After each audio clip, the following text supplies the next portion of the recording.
is something pretty remarkable. This is my movie. These are our stories. I am Real Works. Are you recording right now? It ruined my life because I lost my mother. We were really at the age where it was going to affect us the most. Listen to my story. This is my story. Get inspired by us teens. This is where I can tell my story. Where teens from New York are given a voice. This is Real Works.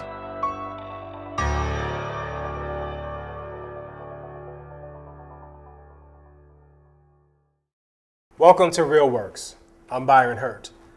When children suffer emotional or physical abuse at the hands of parents or adults growing up, it can scar them for life. Are they destined to repeat the cycle?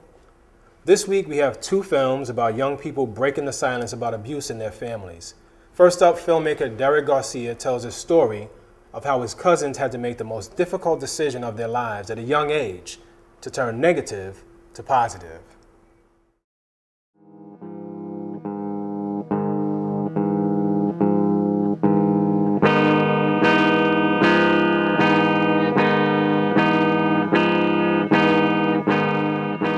It was one of my mother's friends' houses, and I remember going there, and it must have been a party or something. People were drinking, and I saw these big, I guess, masking tape or rubber bands or stretchy material, elastic of some kind. You know, the ones you see on the doctor shows or when you're watching a drug movie. And I was 6 or 7 years old at the time, and I just saw needles and I saw this tape, and I didn't know what was going on, and I just assumed it was really, really bad until I found out that my mother was doing heroin. I didn't know what it was. I remember when I grew up in Queens, like, I'd be home and my mom would be playing with some kind of white powder, and I'd be like, "Mommy, what is that?" And she would tell me it was baby powder. And I remember that, like, not thinking of it when I was younger, but when I grew up learning and seeing what cocaine looks like, I finally, like, put two and two together. I'm like, okay, that's what she was doing when I was 5, 4, like, with me watching. Growing up, I've heard the stories about my cousins Heather and Jenna and their mom, Maya and Carrie. But hearing them talk about their childhood memories makes me feel like I didn't know anything about them. Hearing this makes me look at them in a new way. We were never sure if she'd leave them somewhere or the people she associated with would kidnap them or harm them. I remember one time she took me and my sister to a hotel with this guy named Frankie for New Year's. And we had a huge water jug filled with money, like all bills from when we were younger, from my baptism, I guess from like just people, us putting money into the thing, my dad putting money in, I don't know, but it was completely, almost filled to the brim. And my mother told my sister and I that we had to go somewhere with her. And I said, "Why are you taking our money?" And she told us that she would get us toys if we didn't say anything to my dad. And so we went and she got us toys. She promised that we'd make cookies, and we never made cookies. It's weird that I remember, like, so detailed of that because I was so young. I don't know where we were. I just remember that we were in a hotel room, and when my mother was in the shower, and my sister was outside, and probably with the guy that my mother was seeing, I called my dad, and I told him, I said, we're at this hotel, or it's on the phone, the address, and I read it to him, and we were back home. It was just heartbreaking that children had to be subjected to a lifestyle like that and people like that, and it was just a heartbreaking existence while she was with them. There had been times where things were so bad between Carrie and Willie that I went over there like in the middle of the night to get the girls and bring them back here. Even a simple birthday party could be a disaster in this household. My mother said I can call my friends over and I could have a party at the house. I had my party dress on. It was black. It had hot green and hot pink borders on the sleeves and around the waist. And it looked very pretty and cute for my 8th birthday. And Next thing I know, this is when my dad was putting clothes in the car and telling us that we had to leave. It was very hard at those times, very hard, but someone had to make a decision on what to do. So I made the decision to take care of these girls. Not saying she was a bad mother, because she wasn't. Just things happened at the wrong time. I had to tell my friends that I wasn't coming home, or I wasn't going to be able to attend my own birthday party. So it was upsetting. A kid blowing out a birthday cake with like little tears in her eyes, you know, that's not a happy memory. I hope, to tell you honestly, I hope Heather blocked it out, because it was very, very heartbreaking. They were fighting over custody of my sister and I. And my mother wanted us, but she didn't fight for us as much as she could have. And my dad had the support of my grandma, Shirley. Well, it was horrible.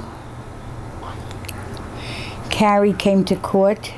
She accused me of sleeping with Willie.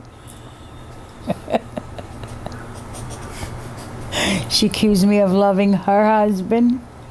And then she told her lawyer that I'm not really her mother. My husband fooled around with an Italian woman and she was born. And so I said to the lawyer, then why have I taken care of her all these years? Why did I bother bringing her up? Why did I cry every night? The judge told me that I was making the decision for who we were going to live with, and if I understood that, and if I was okay with making that decision, and why I was making that decision. And I chose to live with my father for both my sister and myself, which was probably one of the hardest decisions I had to make, because I was so young and I didn't know how much that decision was going to shape my life. Can you ever forgive her? No, and I'll tell you why. When she was trying to get off the drugs and she was going cold turkey, I took care of her for 5 days, and it was the most disgusting, degrading, horrible, nightmarish experience that I wouldn't wish on anybody.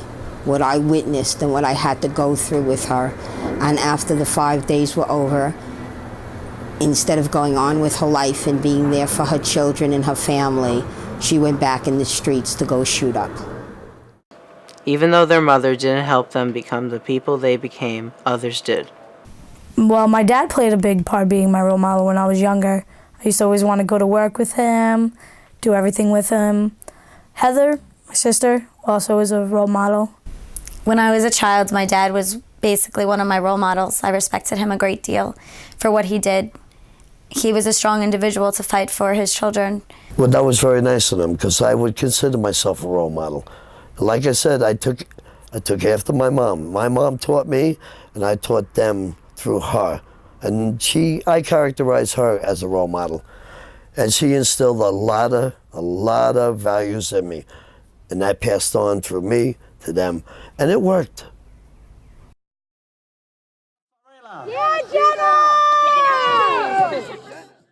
After their college graduations, they chose to become teachers. I hope that I can help children who have similar experiences and help them through their hard times. I actually want to get my master's in social work, so I can do that even more than being the teacher in the classroom. I'd work with kids in groups who have like divorced parents and all that. I have goals and I have aspirations that I do and will achieve.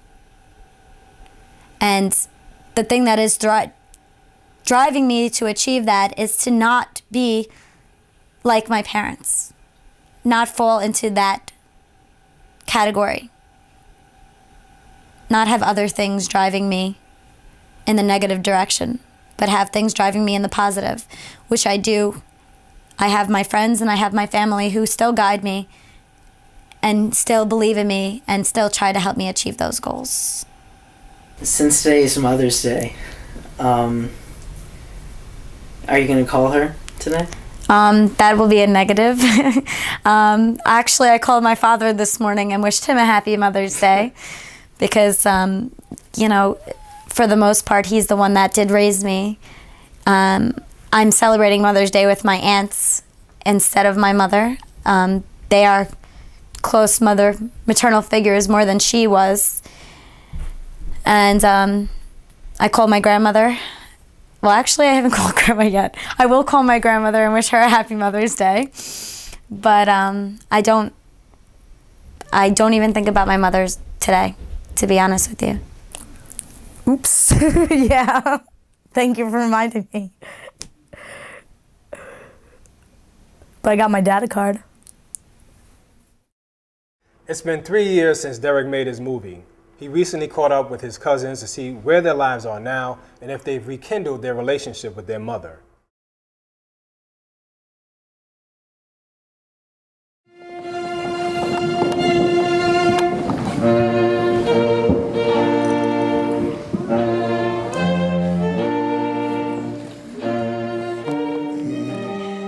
It was exciting, and I was happy. I was thrilled to be marrying my best friend, my love, and as I walked down the aisle with my dad, it just hit me, and it was like an exhilarating experience. Just, you know, doing our first dance, that was fun, and dancing with my dad, that was great, and then just having fun with everybody at the wedding. It went by extremely quickly, but I don't think I would change anything that I experienced that day. And there's nobody in the world that I look up to more than my sister. She's beautiful. She's everything that I want to be. I couldn't ask for more. Until I met Seth. This is Seth. He's my husband. So this is our furry baby. So, what are your guys' goals together? To make lots of babies. I met my boyfriend Mike, let's see, about 8 years ago actually, when I first started college.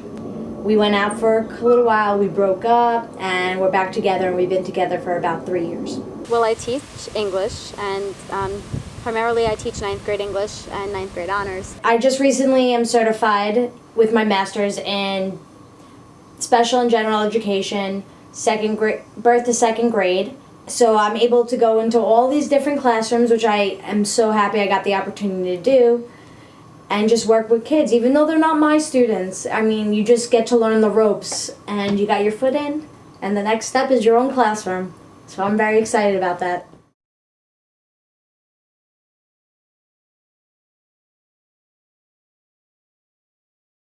The last time I talked to my mom was in June. It's been 10 years since I've seen her, and I haven't heard anything good about her. Or she was in. All I know is that she was in a rehab program and she didn't finish it. It was a house of all women, and they gave you jobs to do. They gave you jobs. They made you do chores. They had you work in the kitchen. It was supposed to be for a year, then they put you through school and you can get a job through them and an apartment, but my mom decided to get out of there. I do. I feel extremely bad, and I feel sorry for her. I hope she seeks the help that she's supposed to get, or if she wants to get it.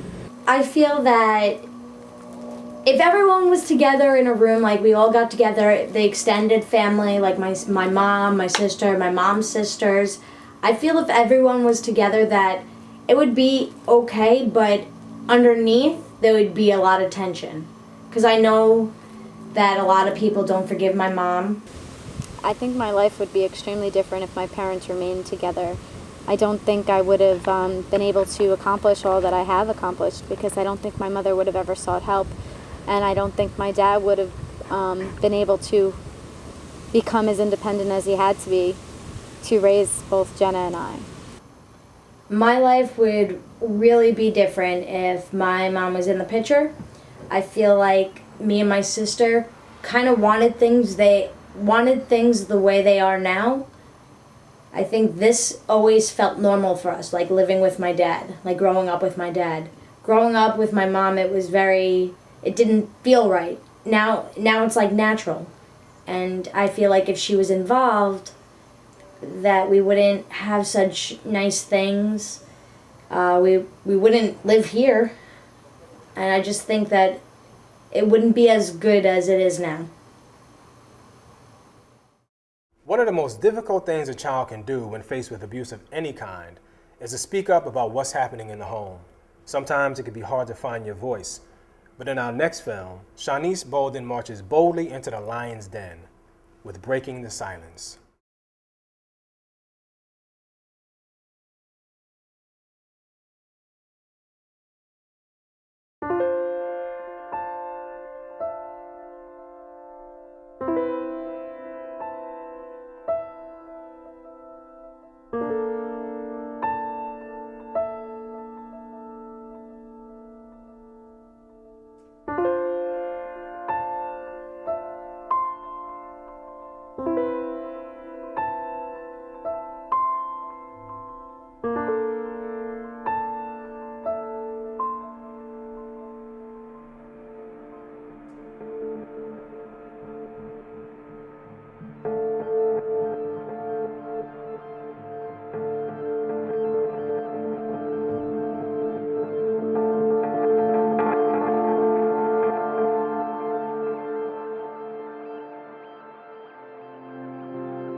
We're here with Shani Bouldin, creator of Breaking the Silence. Shani, your film, first of all, thank you for making the film. It's a very powerful film.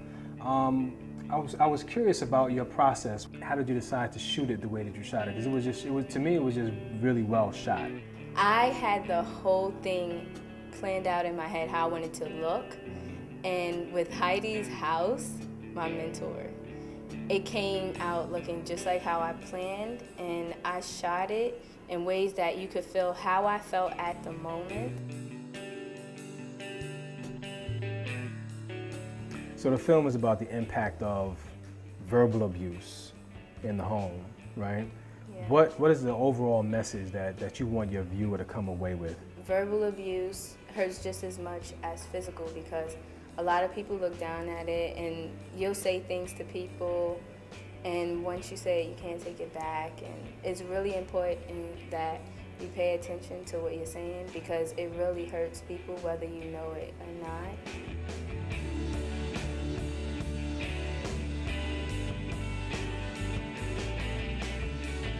Is that something that you learned over the course of making the film? Definitely.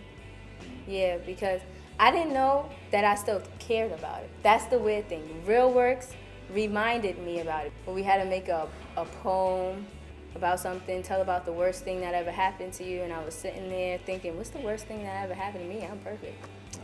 And then I was like, oh yeah, that was a really rough time. So I started writing it down, and I'm like, I was in gym, and I just started crying. I was crying, and I was like, wow, this really still bothers me.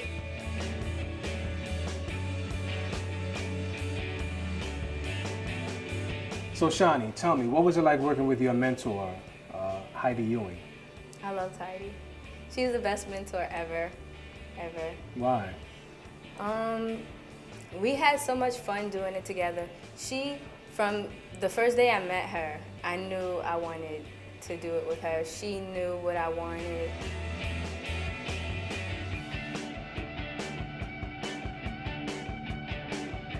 So I'm just curious, how were you able to get so clear about what you wanted this piece to look like and what you wanted it to feel like, and the overall impact that it would have on people who watched it? Well, I went through it, and I knew how I felt inside, and sharing it with Heidi, she felt it. She knew too.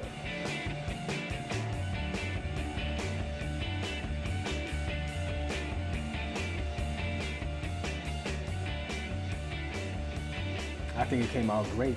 Thanks. So congratulations on getting your film done, and also for telling a very powerful story, and an honest story too. Thank you. You're welcome. That's all for this episode. Thanks for watching. I'm Byron.